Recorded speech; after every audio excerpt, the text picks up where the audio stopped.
Okay, so my name is Scott. I was here last year, and basically I gave this same presentation, but I've added a few additional slides on what has changed since last year, and then a little bit of information on what I think is coming in the near future and the little distant future. So is anybody who's here now, were you here last year? You were? Okay, cool.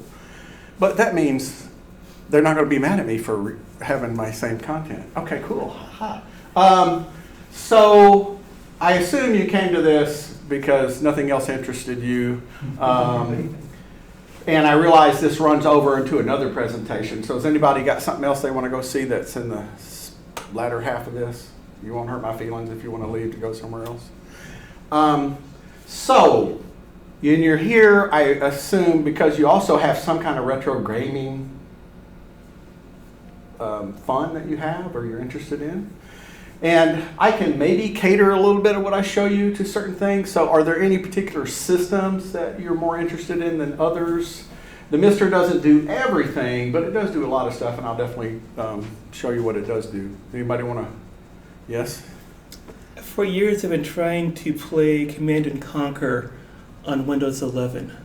Now, like the arcade Command and Conquer? Or? The console. Okay, I don't even know if there's an arcade Command. Yeah, the PC Command and Conquer. Okay. There is a 486 SX emulator, and there's a group that has made really easy to use pre-built hard disk images for each game that they have, and I think they have about 300 different games available. I don't remember if that's among the list. Abandoned But the reason they give a separate disk image for all of them is anybody who's done DOS gaming, when you needed to configure games, you often would have to mess with the init, or what is it, System INI or whatever. And if you were trying to do multiple stuff, it would just be a pain. So they just make everything already ready to go. In fact, they have 2 copies for each game because one's already pre-configured to use MIDI with an MT32 type audio playback. Anyway, I guess I better get in here because no one knows what I'm talking about yet. So that's my name, Scott Dellers, my email address, montanalinux.org. So a little bit about my background, I'll be quick. I started using, there were no computers in my high school. I'm old, I will be 61 later this year. But I graduated high school in '82. So we didn't have any computers in I think they had a punch card class, so I didn't take it. But I got an Atari 8-bit computer, and that was my first computer for a while, and then the Atari ST came out in 1985, and that was the ST stands for 1632 because it was Motorola 68000 based, which is what the original Macintosh was. It came out a year after the Macintosh, basically. It was a Jack Tramiel bang for the buck. For half the price of a Mac. You could get a Mac-like computer. And also I've had an Atari Jaguar console I bought originally in '94, and I still own it. And there is a software-based emulator, but one of the things I was hoping that would eventually come on in the Mister would be a Jaguar port, and there is one now. So while I was looking for an ST clone, I heard about, because you got a little nostalgic, and I thought, oh, I got rid of my ST a long time ago. It'd be kind of nice to have a ST, but I don't know if I want to buy a real ST because that thing's so old now, and how much life would it have in it if I did spend a fortune and then have to have it shipped and all that kind of stuff. So, but I want it to be close enough, so I said, I know some people are making clone boards of those, and I learned about a project called MIST, and you can see it's a M, uppercase, lowercase I, uppercase ST. The ST in MIST here stands for ST, Atari ST. The MI stands for Amiga. I don't know why they dropped the A at the beginning, but the name of the core, and I'll tell you what a core is for anybody who might not know, is Mini-MIG. That's the name of the core, so it doesn't begin with an A, so I guess that's why that. And so the MIST project was a lower, lesser powered FPGA board, and they had some more cores come from that. But at some point, they decided they wanted to move on to a better board and be able to do more cores, and that's where MIST comes from. It directly derives from the MIST project. Who went to the FPGA, Linux on the FPGA presentation early this morning? Anybody? Okay. That was a pretty high level because the dude's talking about kernel system call programming and stuff like that. but this is not that. But I don't think he ever said what FPGA stands for, which that was, he thought his audience should already know that, I assume. But it stands for Field Programmable Gate Array. And what that means is basically you have this chip in there that has and this is greatly oversimplified because I don't understand it. I'm not an electrical engineer. But it's got all these different components that through software can be quickly rearranged to make individual components or groupings of components like a motherboard or in complex systems. And as he definitely said in that presentation, it's how almost all chips and processors are designed. They're what you use to make them with. And that's why you can use them to reprogram them quickly and become whatever you want to. So they're, like the electronic equivalent of transformers. They're a tank, they're a robot, they're a plane, they're a car. But in this case, this project made of all volunteer people doing everything for free with all their source code available for all the cores. They're doing retro gaming. So let's talk about what they have available. There's where I talked about Field Programmable Gate Array. And during his presentation, he had this thing up there, and it didn't mention logical elements because, I'm a novice on FPGA, but that's kind of when I think of how good how fancy of a thing it could make with it, how complex of a thing. The logical elements are those building blocks that become stuff. And the board that the MiSTer uses is 110,000. And I asked the dude this morning, wow, how many does that have? He said like 2 million. 110,000, 2 million. Just think if MiSTer had 2 million logical elements, you could make anything with it if you had the skills to do so. Already said all that. It should be noted that the guy who made the Neo Geo core, he actually worked for an arcade repair company, and they worked a lot on Neo Geo arcade machines, and they were just running out of parts. They could not get parts anymore, and they had already cannibalized from the broken systems as many as they could. So they're like, this is not sustainable, what do we do? So they re-implemented everything in FPGA for their own business. And then much later, the MiSTer project came along. They're like, we already have this stuff built. We can just put it in there and then make a whole motherboard by connecting all the components, and that's kind of how that happened. But as he mentioned, when you design it and it's finalized and you need to make a bazillion of them, then you convert those into ASICs, which are not changeable and are much more inexpensive to produce. So FPGAs are more expensive because of their capabilities. Now, I just have a slide of some of the developers that are in the project, and many of them are in different countries. I think the top guy who mainly maintains the build of Linux that runs the entire show, and he maintains the framework used by all the other developers to build cores with. His nickname is Sorlage, and I think he lives in Russia. Kittrix, I think she lives in New York. Grey Rogue, I don't know, but I have him near the top because he did the Jaguar, or a lot of development on the Jaguar core, and I like that. But Furtek, he's the guy who did the Neo Geo core that I just mentioned. Hotego, and that's an H sound. He lives in Spain, and some of these developers have where you give them money, Patreon accounts. And some of them have other, like Ko-fi and stuff. I've not used Ko-fi, I don't think, but I contribute to everybody who's got what I just said a second ago. Patreon, yeah. This guy is prolific. His name is Robert, forget his last name, never mind. He did the Nintendo 64 core, which was considered impossible because it was going to be too complex for so few logical elements. He also did the PlayStation core, which again was another core that was considered near impossible, but you can see he's done a lot of stuff. I kind of forgot about what I was trying to tell you about Hotego. He makes enough from his Patreon where he has 2 full-time employees that work for him, helping him make cores. And for him, it's just a part-time job, but for his employees, it's a full-time job. But he works for some company that makes sound chips that are used.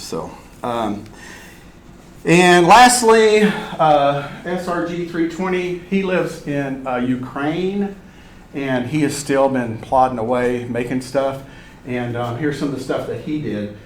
The SNES core, PC Engine / TurboGrafx 16, I think is what they call it in the United States. The Mega CD, which was the add-on for the Genesis. The Sega Saturn, he's been working on that for 3 years, and it's pretty much considered totally complete. He only does additional work for when people find sort of minor bugs in specific games. Then he like looks into it and usually comes up with some kind of fix.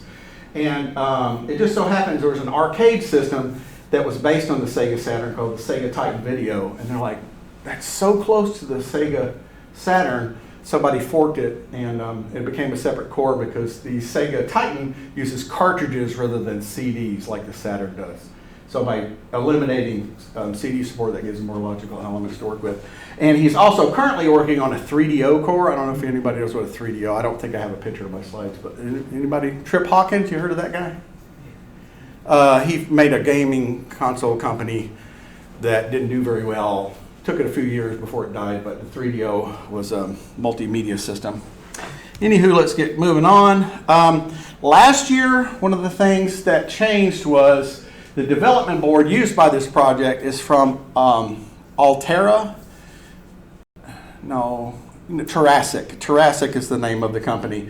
And they use the Altera Cyclone 5 as the FPGA on the board. It's a little single board computer about the same size as a Raspberry Pi. And I got mine first in December of 2019. So that's how long I've been using the Mister. However, because of COVID and part shortages and because the price goes up, does it ever come down? Usually not, so it's always moved up. The price for the Terrasic board is $225 right now. And when I got into it, it was like $190, I think. Anyway, no, I think it was $120. $120, $225, big difference. Anyway, in the last year we have clone board makers. And one guy was from a fairly prolific YouTuber named Taki Udon. I don't know if that's a real name or a handle. But he partnered with somebody and they've made a clone board where it looks a lot like the original board, and they're in these smaller ones. But I've got pictures I'll talk about later. But this is the packaging they come in. So they're trying to make a retail Mister that's just ready to use. Or if you want to, you can buy the individual parts from them and put it together yourself. And QM Tech is another Chinese-based company that also makes clone boards, and the Mister Pi is $99 compared to $225. That reduces the barrier of entry for most people. QM Tech's board is also $99. Again, these prices might fluctuate with our political situation and tariffs and whatnot, so who knows.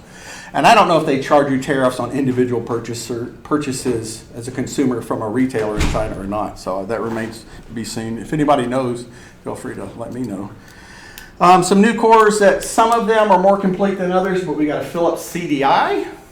Probably nobody knows what that is. That was one of the first CD-based console systems. It was considered a multimedia system. Philips was one of the creators of the CD-ROM format to begin with, so they came out with that kind of highlight what you can do with the CD other than just audio stuff with it.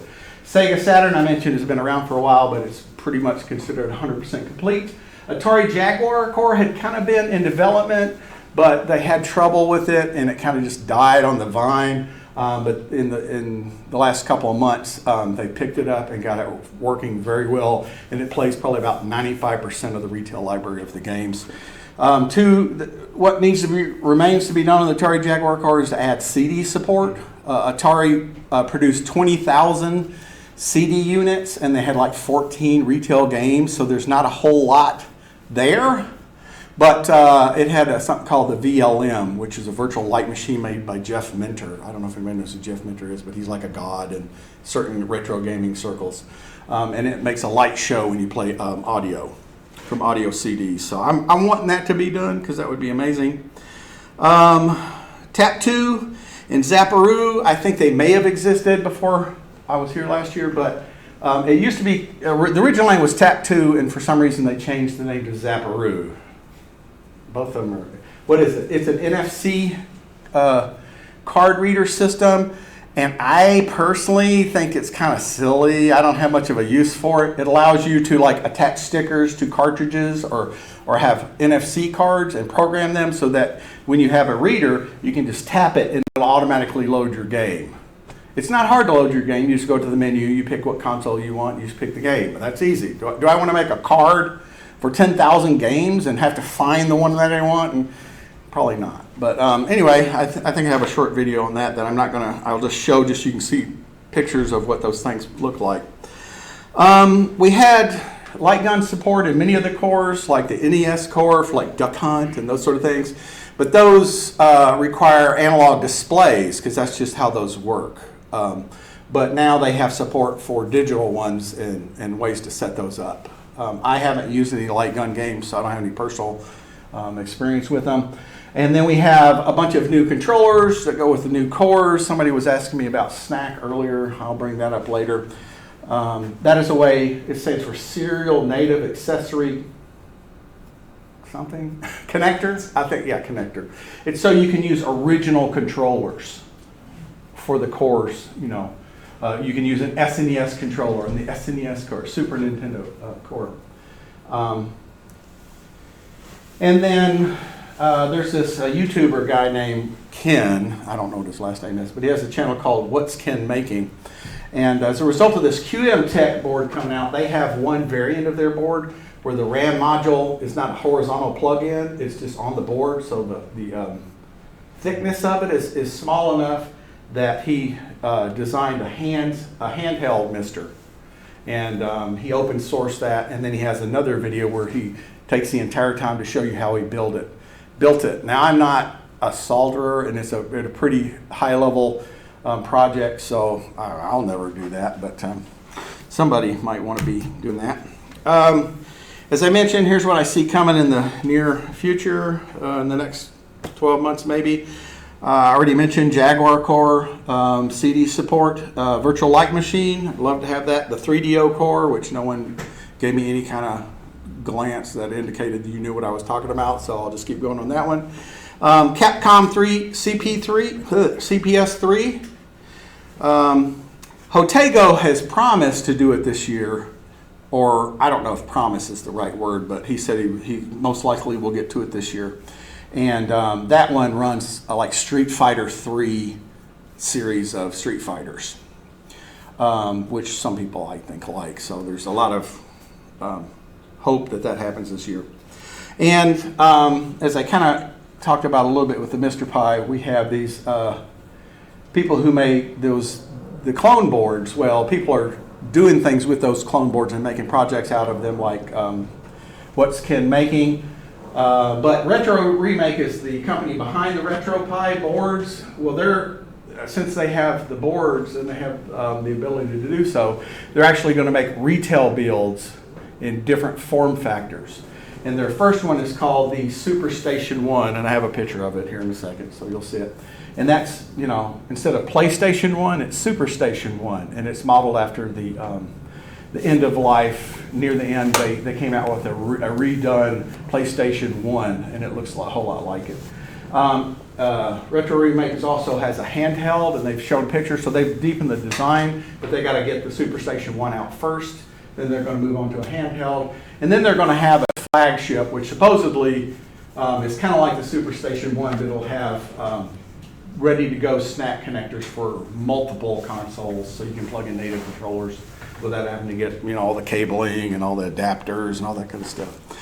Then there's another company called Heber in the UK, and they are associated with the YouTube channel called RMC Cave. I don't know if anybody's heard of them, but they've got a little retro computing and gaming museum in the UK somewhere. They're coming out with the Multi-System 2. Two of the systems over on that wall are Multi-System 1s. Their attempt to make a console-looking Mr. form factor that you can put together yourself. And in the that one, you needed a Jurassic board to plug in it, and it was just a board like anybody seen like Raspberry Pi cases where it had electronics inside of it, and you're plugging the Raspberry Pi in there, and it just puts all the ports at the back or something like that. Kind of that's what the Mr. Multi-System 1 is. They've got another one coming out called the Multi-System 2, and they've done like Retro Remake where they're actually putting they're not reusing the Jurassic board. They're just baking everything into their board. So it is a clone board with extra stuff. And everybody's bored of just talking about boards. You want to see actual workings of the Mr. Right, Warren? Okay, we'll get to that. What else is coming? Well, why did I say Mr. Baby? I don't remember. Oh, what will Mist rock Mister. What will Mister rock? So we kind of think maybe it'll be called the Mister 2, but nobody knows for sure. And the company, the Triassic company that does the DE10 nano board, which, by the way, I forgot to mention earlier, is used by ECE, electronic computer engineering departments, and lots of colleges for just entry-level FPGA class programming classes. And I happen to work at Montana State University in Bozeman, and REC, so they got like 50 boards that could be turned into Mister that the students are using for their classes. I hope that maybe they'll retire those and use some other board and I can like get them instead of e-scrapping them, you know, wink. But Retro Remake, the company that makes the Mr. Pi, more on that shortly, they've already committed to trying out different higher level FPGA boards and then giving them to current Mr. developers to see, you know, so they can get access to cheaper hardware to see what they might want to switch to in the future. Because as I didn't mention it, but I said I've been using the Mister since 2019. That might make you wonder, well, how long has this board been out that the Mister is based on? And I think it came out in 2017. So that's 9-ish, almost 10 years old now.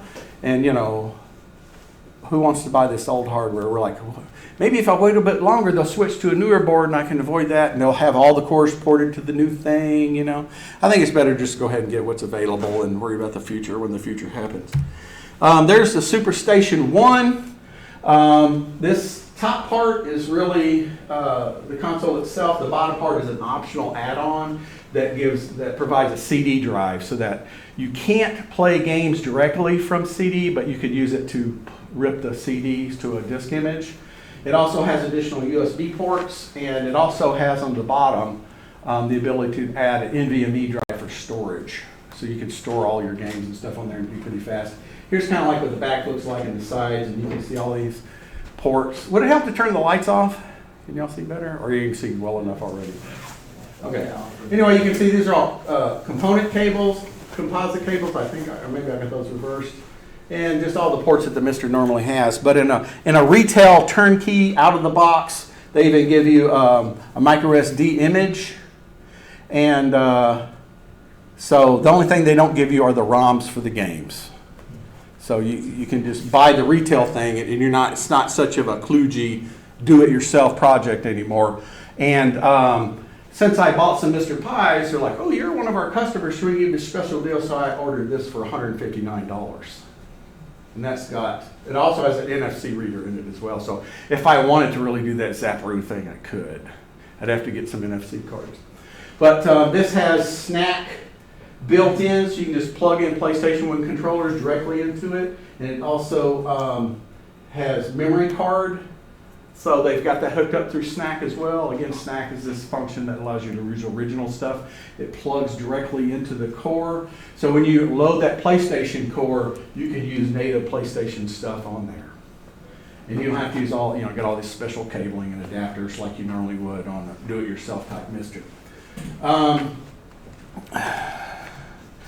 The Mister System 2, as I mentioned, the Multi-System 1, you had to plug in a board on top of it. They actually have the Altera baked in there now. And they've got this, they have some cartridges that they make that basically give you snack plugins for all the native controllers. So you can just, I want to use a Saturn controller. Get the Saturn cartridge plugged in, and then you can plug in directly a Saturn controller. And these are some of their, not sure when this is going to come out, but most likely sometime this year. And these snap off, the sides snap off, so that this is an expansion port that they don't know exactly what they're going to use it for. But this cartridge flips up, and you can plug in those snack adapters, which I may or may not have a picture of. I don't remember. Maybe not. The Triassic E10 nano board that started all this, as I mentioned, has 110,000. Logical elements. It has a dual-core ARM Cortex A9 that runs at 800 megahertz. So this is somewhere, if you want to know the power of the ARM processor in there, it's somewhere between a Raspberry Pi 1 and a Raspberry Pi 2. And I don't know if you ever used those, but if you did, you realize how painfully slow that would be for like a desktop system. The Raspberry Pi 5 is pretty good now for common desktop stuff. And has 1 gigabyte of DDR3, so that is another indicator of where it is in the technology time frame of when it was made. One of the amazing, awesome things about the Mister is it has native HDMI output. One thing that retro gamers are trying to do with their original hardware is mod it so they can plug it into a modern display. That can cost you as much as a Mister. And the Mister can do all the things. So, why mod one console and just get a Mister? I saw one YouTube streamer of retro content say, I'm going to try this Mister thing out. And he's like, can it replace all my older stuff that it has cores for? And he pretty much said yes. And the added benefit was he doesn't have to have modified stuff. And you can do analog out as well as HDMI out. So you could stream whichever one you wanted and whichever one you wanted to play. You can have two screens on it easily if you get the analog board. It uses a micro SD card slot, so you have to download this thing called Mister Fusion, which is an image of the Linux used by the project. You write it out to the micro SD card, you boot your Mister for the first time with it just by plugging it in the micro SD card and turning it on. And it does like Raspberry Pi distributions where the first thing it does is resize your storage to take up the full capacity of the micro SD card. And then part of the Mister distribution is an update script. And that update script will go fetch all the cores because Mister Fusion doesn't include any cores. And cores are just an FPGA bit stream that you pick from a menu, say I want it to be an NES, and boom, it becomes an NES. That's what a core is. So that initial update script that's on there that you pick from the menu with your controller or keyboard for the Mister interface here, it will go download all of the cores that are available. And then what most people do is there's a third-party script that the Mister project will not ship because it interfaces with arcade ROMs that most people use with the MAME project. I'm pretty sure many of you have heard of MAME, Multi-Arcade Machine Emulator. It's a project that's been around for more than 25 years, and their goal is to preserve arcade games through software emulation. But part of that is ripping the ROM, so you have the software to run in the software emulation. Well, the Mister leverages those, the MAME provided stuff, and they actually work together quite a bit, because when Mister developers are having trouble figuring out how the hardware works, if it's arcade related, they can look at them. How did MAME do it? How is it working there? Did I cover everything? Oh, it's got a lot of I/O controllers. It only has one USB, so you usually have to get a USB board to give you more ports to plug in controllers. The left one is the original Jurassic board. As I mentioned, it's $225. If you're academic, you can get a discount to $190. The QM Tech one is $100, although I did show you there was a variant that has the RAM built in. Normally you have to plug the RAM into this connector, but they've got one that's got it baked in, and I think that's like $120. I couldn't find where they were selling it. They usually come out in batches, sell them all out, and then it disappears until you get the next batch. Here's the Mister Pi, and it's $99. When it first came out, it was $90, so they've increased the price by $9. And it makes some changes to the original Jurassic board that are cool. The original Jurassic board, I'll try to be brief, has a barrel connector. The Mister Pi, they've replaced it with USB-C. And then they have some kind of thing here that will modulate the power so that you can use many common cell phone chargers or USB devices. Then they'll negotiate. Now, this is the only thing on the board that can get super hot if you give it like a really powerful USB-C charger. And so no one knows. If this thing's going to fail, it's probably because you've overdriven that and it's just been too hot for too many hours. But so far, none of them failed. I imagine it lasts for a few years before it fails. What is a barrel connector? It just means a circular plug that for power. Looks like a little barrel. And you've got the inner circle and the outer circle or something like that. I'm not that knowledgeable. But USB, USB-C, you know what that is. The Mister multi-systems over there have barrel connectors. So basically you have a dedicated power supply versus a more generic one that you can get from anywhere with just a USB-C cable. Another thing that they've done is they've got some pins that are on the other side of the board here that plug into the USB thing. On the original board, you had some connector on here. I don't know exactly where, it might be right there, but you had this, when you added a USB board, you had to add this little jumper thing that went between the two boards, and it was kind of a clunky, sticks out of your case kind of pain in the butt. So that was a creature comfort changing that. So the Mr. Pi. Now, a lot of people don't like the Mr. Pi name because it says, what is it, a Raspberry Pi? But no, it's not a Raspberry Pi. It's in about the same size as a Raspberry Pi, and it is a single board computer. It just has to have an FPGA built into it. But he wanted to say, hey, it's in the realm of Raspberry Pi pricing, especially if you go for the 8 gig model, the 16 gig model, and it makes a Mister that you can get that's at a Pi price. So it is a Pi for Misters. So I happen to like that name, even though most of the community was mad that they're like, no, you're not going to use that. And he's like, okay, I won't. And then he did. And I was glad to see that he did that. Anyway, there's what it looks like without the cover. I'm going to get through these. And there's all the components. You can get the slides later if you care about that sort of stuff. The only thing on the bottom that's useful is this micro SD card thing, and that's where it plugs in. All right, so we have lots of cores. And when I get into those cores, I'm going to load them up on the screen up here so y'all can see them. And it's not so dry and esoteric and you can actually see what's going on. But it's hard for me to keep up. I think this might be what I had on the slide last year, because I haven't really been keeping up with it. But at that time, there was about 1,400 arcade cores. And again, this is an implementation of the hardware that ran the original arcade boards, re-implemented in FPGA. It's not a software-based emulator. One of the benefits, if it wasn't obvious, of software emulation for gaming versus FPGA is that, as I told you, they can implement individual components and make a full motherboard, and that thing operates like a motherboard, where it's got all these components working in parallel with multiple conversations across the interconnections between all the components.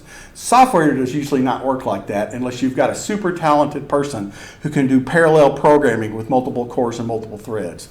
The vast majority of software emulation are not multi-threaded, but you've got a super powerful $1,000 or more computer with lots of cores, so you're throwing money at it. The Mister costs way less. It's an older CPU.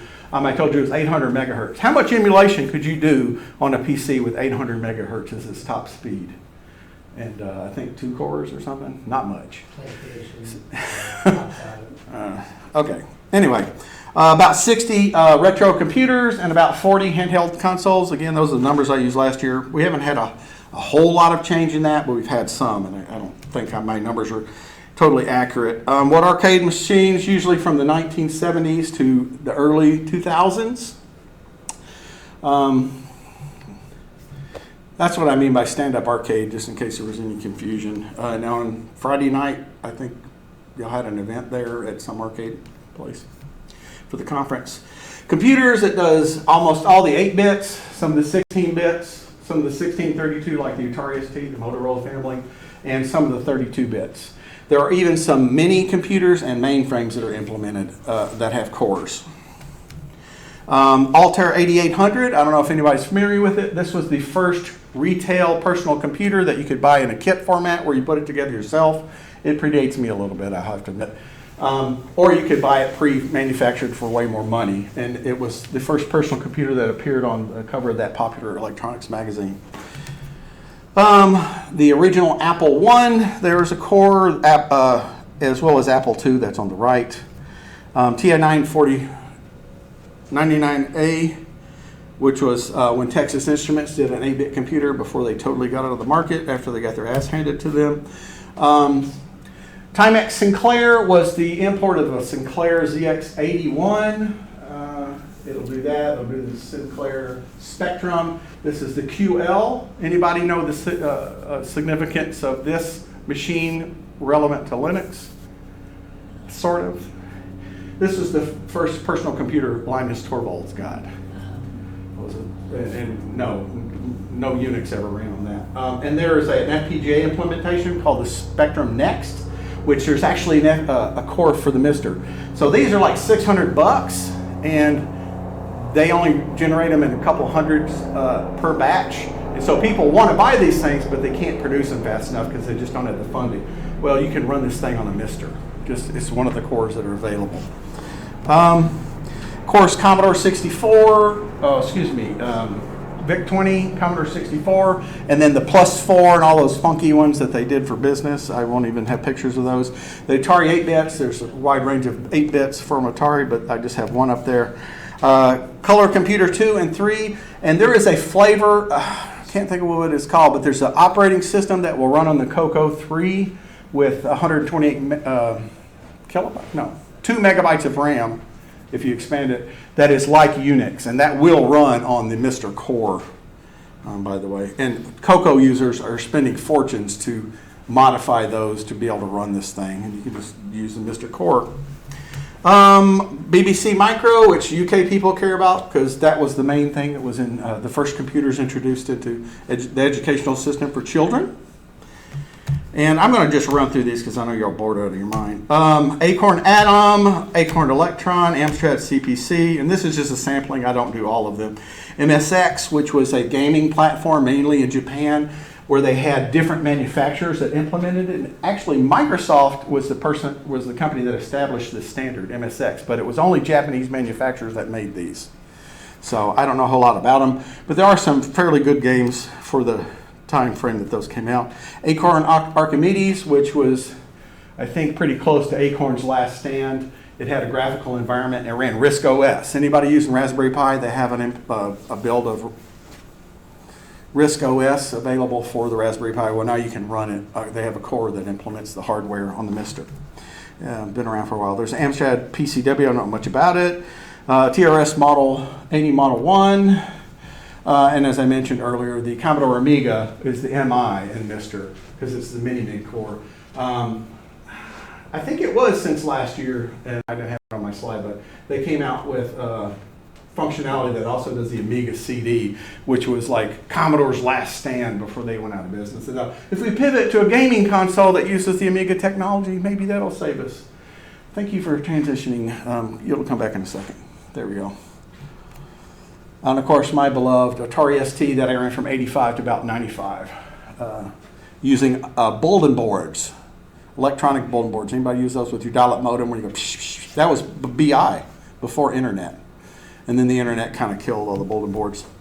There is a Macintosh Plus core. Don't get excited. This is one of the early Macintoshes. It only has 512 kilobytes of RAM, or maybe 1 megabyte of RAM, something like that. Motorola 68000 based. And it runs up to like System 7.3 of the original Mac OS.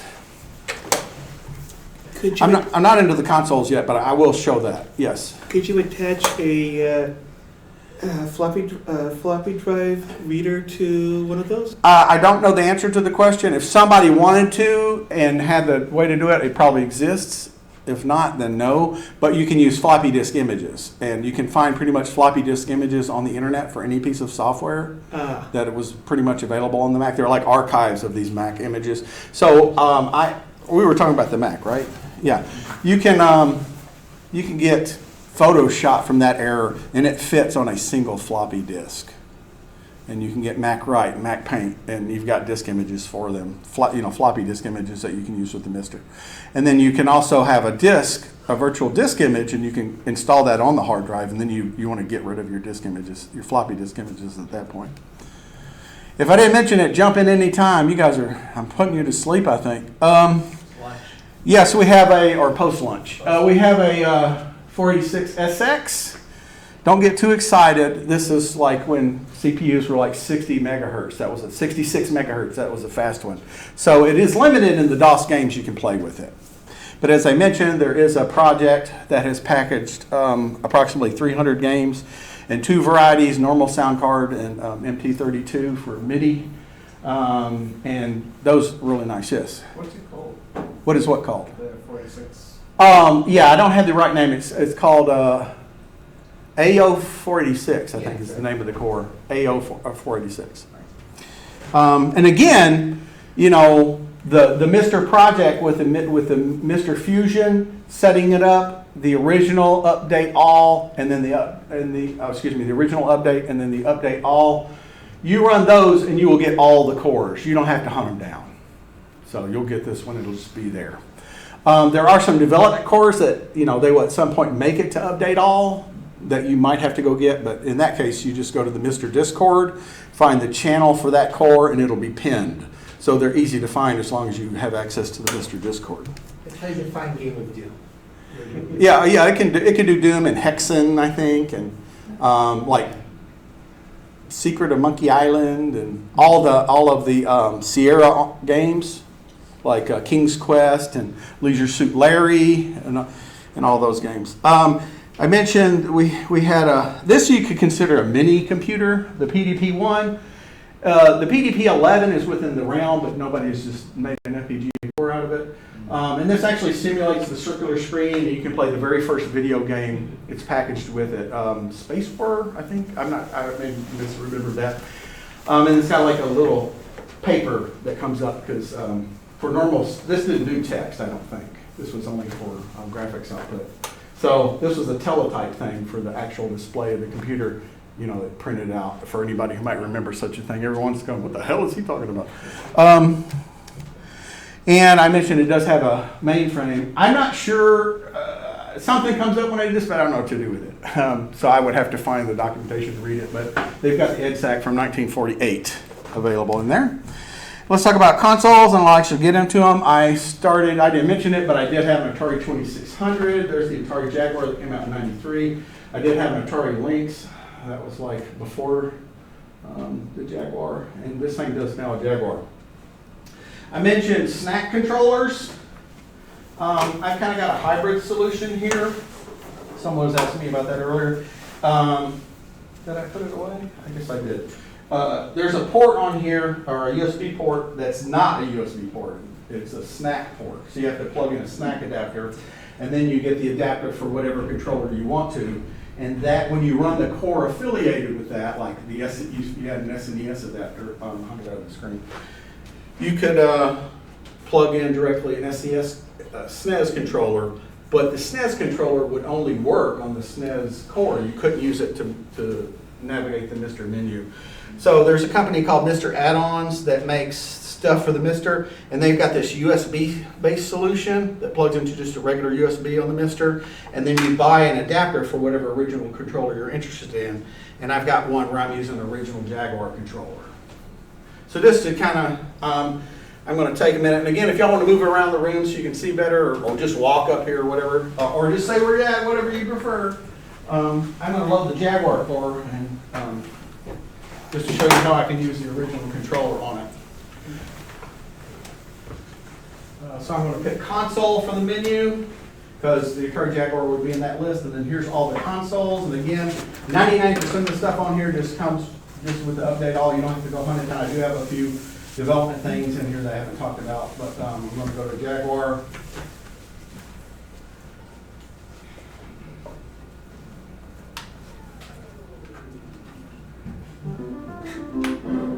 Okay, now I actually have to insert a cartridge, and I'm going to pick Tempest 2000. It's going to continue the power cycle until I get a cartridge. So that's how long it took to become a console, and here's how long it takes to load a piece of software, cartridge-based anyway. I aborted that. This is Tempest 2000, my personal favorite game of all time, so I get to play that.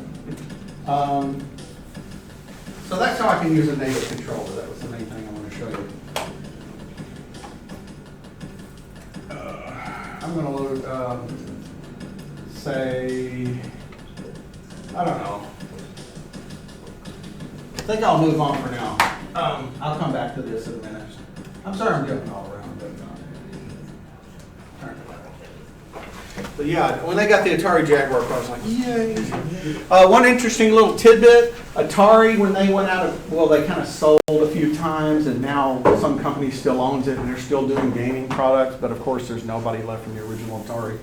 But during this time frame, right after the Jaguar died, say 1995 or so, after I think it was Hasbro who took over Atari at that point, they had no desire to continue anything related to the Jaguar whatsoever. So they somehow got convinced to release the signing keys used to make games that will work, and also all the development stuff and all the technical documentation. So the Atari Jaguar, for all of its faults, happens to be the most open console that exists out there. So people, it's got a large homebrew community, and is still alive today somehow, even though most people think it's a horrible console. I happen to like it. Sega stuff, we've got the Sega Master System, the Genesis, the CD add-on for the Genesis, the 32X add-on for the Genesis. And then, as I mentioned, the Sega Saturn and the console that was, the arcade system and all the games that, like 50 different arcade games that ran on the console system. All of that stuff works. And then I've got the Game Gear up here. There's a core for the Game Gear handheld. That was basically a Genesis handheld type of system. Nintendo, you've got NES, Super NES, you've got Game Boy, you've got Game Boy Color, you've got Game Boy Advance, you've got something to watch. Time and Watch, is that what it's called? Okay. Those were a series of devices that each had an individual game, and it's got the funky screen where the stuff is all there. It's just what part of it is illuminated. And this is some kind of keep the little critter alive kind of game. And of course, we've got the Nintendo 64. When this came out, it was, like I said, kind of stretching the maximum capacity of all those logical elements. So they didn't think they were going to be able to get all the games to work. But when the guy was done, there were like 4 games that didn't work out of the entire retail library, which is 200 and something games. And of those 4, they found patches that would they could patch those games to avoid the tiny little thing that was causing them to crash. And then they eventually baked those fixes into a core update, so you didn't have to worry about patching the games anymore. So it runs 100% of the retail library for the Nintendo 64. All right, then that's the guy who made the Game Boy, got snagged off by some other company, and they made a black and white and a color handheld competitor to the Game Boy, and it'll run that. We've got the TurboGrafx 16 and the CD add-on that was available for that system. We've got the Neo Geo, all of the arcades, and the home system was just like, it had all the same stuff the arcade did, except they had a slightly different cartridge format. And these things cost a fortune if you were to buy the original media for these. And then they eventually came out with a CD-based Neo Geo, and the Mr. Core does that. And then they came out with a portable, it doesn't run the actual Neo Geo, it's called Neo Geo Mini? I can't remember what it's called. Pocket, that's it, yeah. Now, all of those are 100%. This one still has some work that needs to be done, and Hotego actually made this. And so this has been kicking his butt on making it 100%. It's mystifying him. Vectrex, this was a console that included the monitor because it does vector graphics-based games, and it's not a normal display. You've got a core for that will run just fine on your analog or your HDMI-based displays. As I mentioned, we've got the PlayStation 1 core. That's the original PlayStation, not like the PlayStation latter models that the Super Station 1 looks like visually. Now, we have lots of different Mr. add-ons. Of course, you need an SD-RAM card to store your media and the operating system that you're booting that is indeed Linux-based. Usually you want to get a USB board so you can plug in lots of controllers or Wi-Fi adapters and those sort of things. It does have a Ethernet port on it, but if you wanted to do Wi-Fi, you have to get a USB-based dongle. The analog board is an optional board that gives you analog out, so you can do analog displays like old TVs and stuff like that, and use your light guns that use the analog technology. There's a digital I/O board, but a lot of people use it. It just gives you some more fancy sound output that I'm not that familiar with. I mentioned multi-system. That's a board in a case that will let you consoleize, make it look.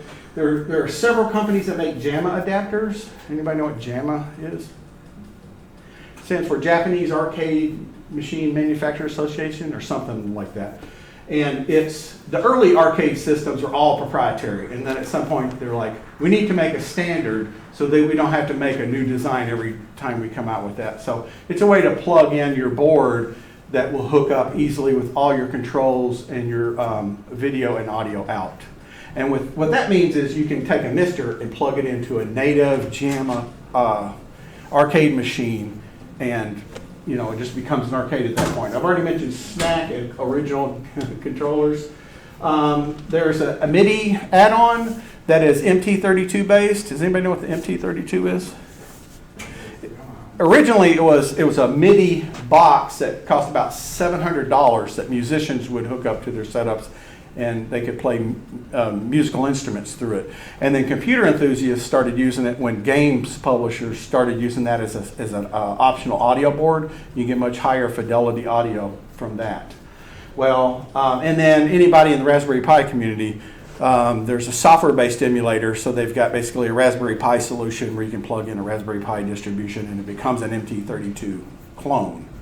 Well, you can use that MT32 clone in partnership with the MiSTer, and now any of the machines that could do MIDI, MIDI stands for Musical Instrument Digital Interface. So you can interconnect musical instruments that you wouldn't do, but the sound comes out provided by that technology, so you can get better sound. Yeah, you can use an MT32, which is a Raspberry Pi thing, with your MiSTer, and then the several cores support MIDI, like the Atari ST, the Amiga, I think the Macintosh maybe, and Sega Saturn maybe. Anyway, and the DOS one. There's the 128 megabyte add-on card. I said I was going to go through some more cores when I got to the console cores, and then I totally did not do that.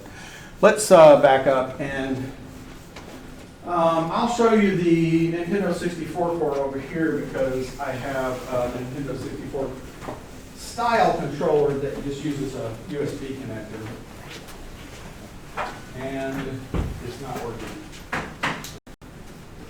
I had it set up maybe on the blue one. I'm just going to power cycle this. But this gives me the opportunity to show you how long it takes to boot up a MiSTer. If anybody's going to other events, hopefully not everybody. I guess now's the time to do it. Okay, so that took that long, and it still doesn't. I will show you the Nintendo 64 over here then, even though I don't have a Nintendo 64 style controller. I just bring up the MiSTer menu. You assign a hotkey on your controller. It brings up the menu. I'm going to arrow right and say core. And then here's all the consoles that I had earlier when I picked the Jaguar one. I'm going to pick Nintendo 64. And now I need to load something like Super Mario 64. Where do you get games? Anybody want to say? From the cartridge. From archive.org is one place, the library of the internet. Or you could rip them from your own. It's me, Mario.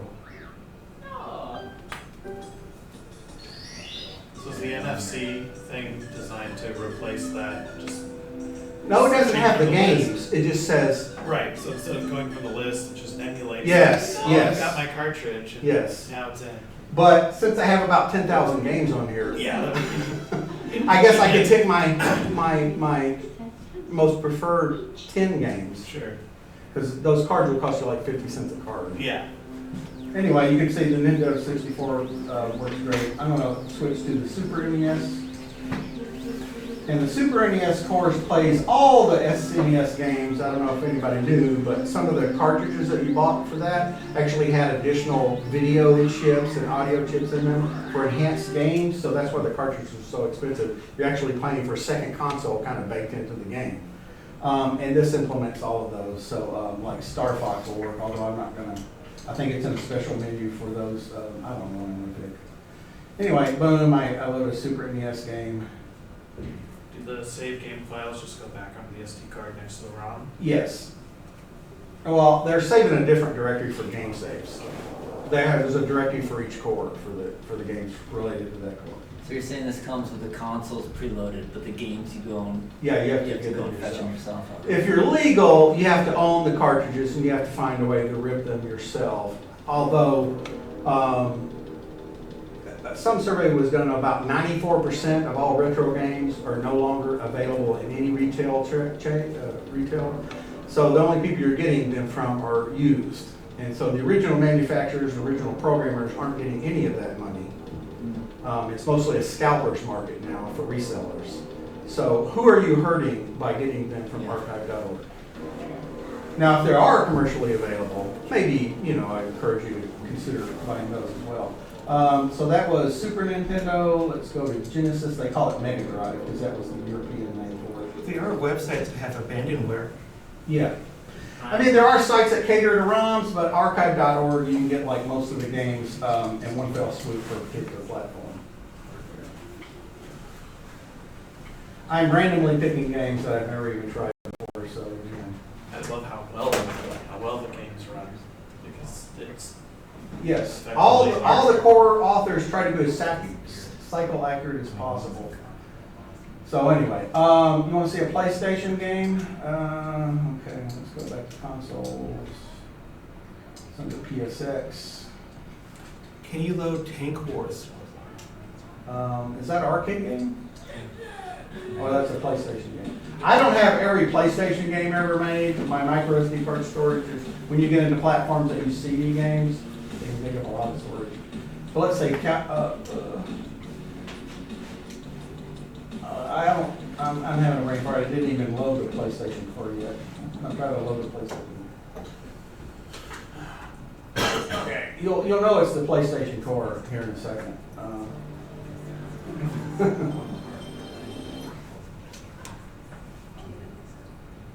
What was that Crash Bandicoot? CD games run faster than the original CD games, or don't run faster, load faster, because it's not actually a 1 or 2 speed optical drive like the original hardware had. And again, I can do all this stuff in software emulation. Yes, you can, but it's not as accurate, and you have more latency on your video output and your controller input. Now, it may be close enough where you can't distinguish it, but some higher level people said they can tell the difference. And it does impact speed runs where timing is really critical. But I'm not one of those people. There's a really interesting documentary on it. Can you talk louder, please? Sorry, there's a really interesting documentary, and it's on YouTube. I'm trying to think, who's the... Digital Foundry? No, who's the guy who does the hot sauce, who sets all the gaming records? What's he called? He's all got an American tie on. I don't know. So anyway, I feel like I should know. So this guy's really controversial, and he set loads of Twin Galaxies records on Pac-Man, but he never did them in person, and he sent them in, and he sort of set up a camera and stuff, and TLDR, basically, he was using MAME for Pac-Man, and there's a technical breakdown of how they proved that he used MAME, and it was down to like literally the way it was drawn on the screen versus the CRT and the way MAME does it. Right. And if you're interested in like the technical breakdown of like those tiny little intricacies, I could dig up the link, but it's a really, really interesting comparison on how it's. Well, there is a mailing list associated with the conference, and I would say share it there. Okay, cool. Okay, I'll briefly show you the Sega Saturn. Do I have Radiant Silver Gun? There's also an arcade version of this that the Titan Video Core does as well. I am doing not well. I actually need to pick the core. I'm trying to load the wrong platform game without switching cores, so there we go. There we go. Do FPGAs have any practical limits on how many times they can be written to? Like If there is, I have not heard anyone mention it. Okay. I should hit. There we go. This is a highly sought after game that would cost several $100 just for this game, if you could find someone willing to sell it. And pretty much you can get all the libraries for all these different consoles on archive.org. So I'm not going to play it, but it's all there. So if you ever wanted to find Japanese games that never got imported into this country, or if you have to pay import prices, or find somebody to sell it to you, you can find them on archive.org. So you're able to get to libraries that you never could before at any legitimate, pay as much as you want to way. It just opens up a lot of stuff. Okay, so you get the idea. And we'll have time where you can play with all that kind of stuff if you so desire on the multiple mixers that I brought. Let's see what I have left for slides. Oh, one thing I wanted to mention here is the Game Boy core and the Game Boy Advance core. He actually has a 2-player implementation where you can split the screen horizontally or vertically, and one player has a Game Boy Advance on the top and the other one has a different Game Boy Advance. And you can play separate games, or you can play games that were multiplayer with a link cable. So you can play 2-player games. Or if you want to, you can have one hooked up to the analog display, play a different game, and one hooked up to the HDMI, and you've got 2 different players playing 2 different Game Boy Advances at the same time on the Mister. And same goes for the Game Boy. But those weren't quite as advanced, and not as many games did 2-player games. Already did that one. Okay, so here are the boards that give you lots more USB ports, because just the Triassic board and the clone boards themselves only have like one connector. And likely you want to be able to plug in a controller, maybe a Wi-Fi adapter, maybe more than one controller, because it can allow you to do multiplayer games and those games that fit it, including the arcade. Some of the arcade cores support up to 4 players. The original arcades did, so the Mister implementation did. So, these were like $40 a piece. This is the Blister board, which I don't even think is available anymore, but it had those HDMI adapters, and it was for snacks, for like a massive snack usage where you can plug in original controllers if you bought all the adapters for what you wanted. We used to just have one analog board, and some of the cores are supporting 24-bit color now. Not all of them are, but more as they get updated. That's one thing. The cores don't just say frozen in time. When new things become available in the Mister framework, like 24-bit color, it takes some time, but they'll walk through the cores and add that. So you'll get 24-bit color. Anyway, there's a large variety of analog boards to choose from these days with different features. And that just gives you the ability, the Mister board itself, the Triassic or the clones just give you HDMI. If you want to hook up an analog display, and as I mentioned, when you do, you can have both of them running at the same time. You need to get this board. And these boards can be about $40 to $50, depending on what features you want. And then there's the traditional thing where you've got the FPGA board in the middle, a USB board at the bottom, and either the analog or digital I/O board on the top. That would be considered a complete stack. If you don't have any need for analog, you don't have an analog display, you're never going to use it, you don't need to buy that. But you probably want this. Now, you don't have to buy the fancy Mister only. You could get a USB hub for like $9 off of Amazon. That would give you like 5 or 6 ports, something like that. But this is nice that it's built just for Mister, and it fits on the bottom. And you can put a nice case on it if you wanted to. And the SD RAM, probably about 95% of the Mister cores need this RAM thing plugged into them. Because they can use the DDR3, but the FPGA can use that as if it was part of the original hardware, that add-on SD-RAM board. There's a wide variety of cases. There's an acrylic one on the left. Mr. Addons makes this one. This thing costs like $70, but some people love it. It doesn't require any kind of cooling because it's got this thing that sits on the processor there. You can't see it, and people have made all kinds of different cases. Some of these you can find on the various 3D printing websites and print them to yourself if you wanted to. There's the Mister Multi-System board, the version 1, and it's got these connectors here. You take the Triassic board, flip it upside down, and plug it into here, and then you plug Ethernet into something, and then you get an Ethernet port. So there's some like Raspberry Pi type kludges there for the fancy cases. But the Mister Multi-System 2's got everything baked in, and it's nice. All right, there's some cases that they made for it. There shows the Mister turned upside down and plugged, or the Triassic board turned upside down and plugged into that board.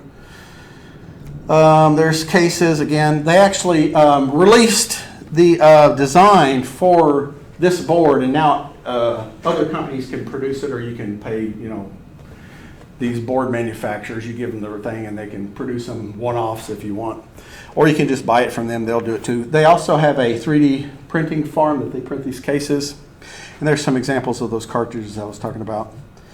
I already talked about JAMA boards. Here's an example of a JAMA board. Again, the Mister actually plugs into the bottom of this thing, and this just gives it this edge connector to plug into the arcade machines. So the controls will work, the video will work, and the audio will work. And you can just use Mister, any core available on the Mister, and run it on the arcade system. There it is all set up. And like I said, multiple manufacturers make those JAMA boards, and the prices on them vary. Some people have made like mini PC ITX case type designs for Mister cases. That doesn't appeal to me, but I just threw it up there.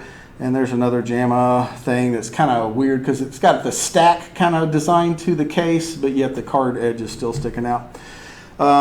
These are all the different snack adapters for pretty much any type of controller you could use. If we could see them, we might be able to identify them, but I think this is a Nintendo 64, I know that one, and that would be an early Atari. Anyway, you get the idea. So if you want to use original controllers, you can. And with USB-based controllers, if you just took, like a PC or Xbox controller that has a USB connector and plugged it into the Mister's USB, there is a little bit of latency. And it just so happens that Mr. Add-ons, that website, they're based in Idaho. They have a spreadsheet that they've been maintaining that's available on their website that shows latency for like the 300 or 400 different controllers that you can buy. So if you want to know, if I got this controller, what would the latency be? Snack, I mentioned, has no latency. So if you go this way, no latency. But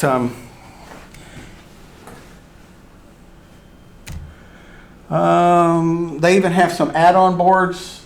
They call these a slice, so you can get some native snack action if you want to do it that way.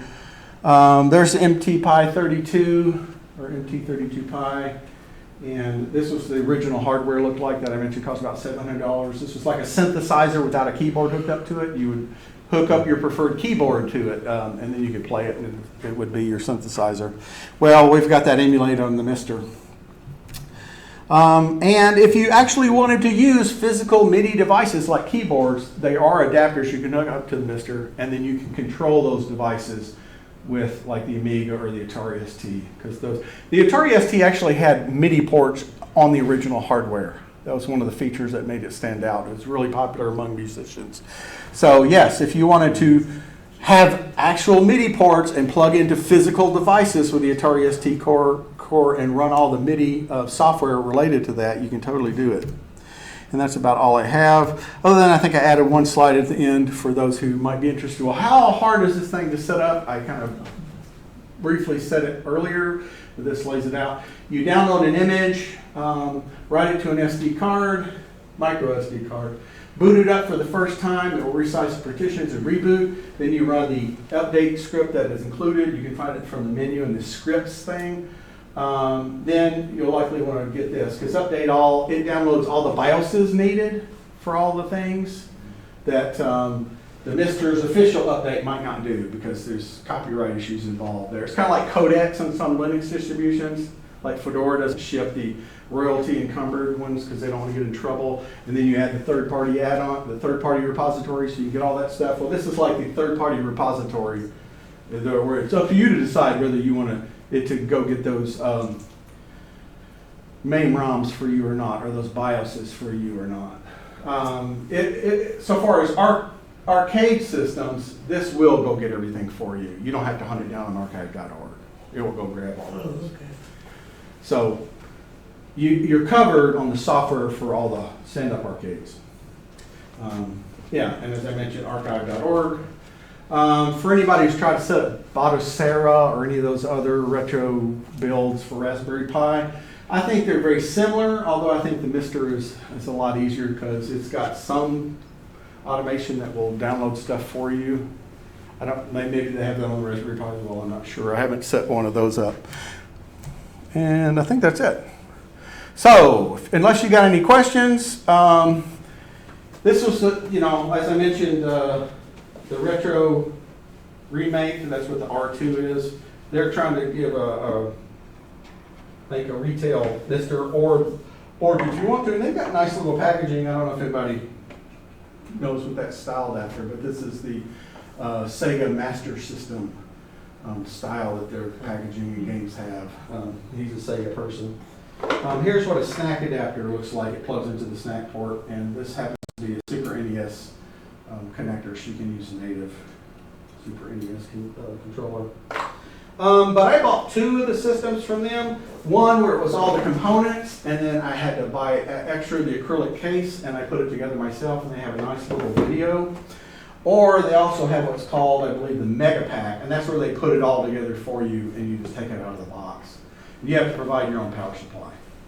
That's the only downside with this, is you have to use your own power supply. But as I mentioned, they're using USB-C, so getting one of those power supplies, you probably already have one in your house that you might want to use.